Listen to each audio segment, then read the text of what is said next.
થોડા દિવસ પહેલા ગુજરાત વિધાનસભામાં કીર્તિદાન ગઢવી, ગીતા રબારી, ભીખુદાન ગઢવી, માયાભાઈ આહિર સહિતના ગુજરાતના જાણીતા કલાકારોને આમંત્રિત કરવામાં આવ્યા હતા અને કલાકારોએ ગૃહની કામગીરી નિહાળી હતી। જોકે હવે આ મામલે અભિનેતા વિક્રમ ઠાકોરે નારાજગી વ્યક્ત કરી છે। તેમણે કહ્યું છે કે મને ન બોલાવ્યો એનું દુઃખ નથી, પણ ઠાકોર ક્ષત્રિય સમાજના કલાકારો ન જોયા તેનું દુઃખ છે।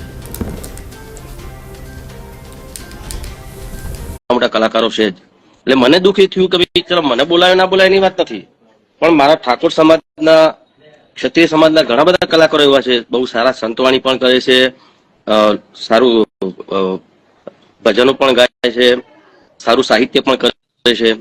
ઘણા બધા કલાકારો એવા છે કે જે સારા લેવલ પર છે। મારી વાત તો ચલો ભાઈ બધાને ખબર જ છે, એ ઠીક વાત છે, પણ મને પણ દુઃખ થયું કે મારા ઠાકોર સમાજના કોઈ બી એક કલાકારને બોલાયો હોય તો સારું લાગે, પણ એમને જે કર્યું હું તો નગણજી એટલું જ કહીશ કે આપણા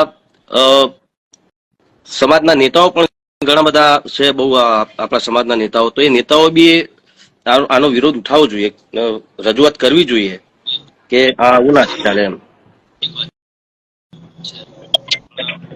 મને હમણાં એક પત્રકાર મિત્રનો ફોન આવ્યો હતો, મને કે તમે તો ગુજરાતના સુપરસ્ટાર છો, લોકો તમને ગુજરાતના સુપરસ્ટાર માનો છો, તમને કેમ ના બોલાય?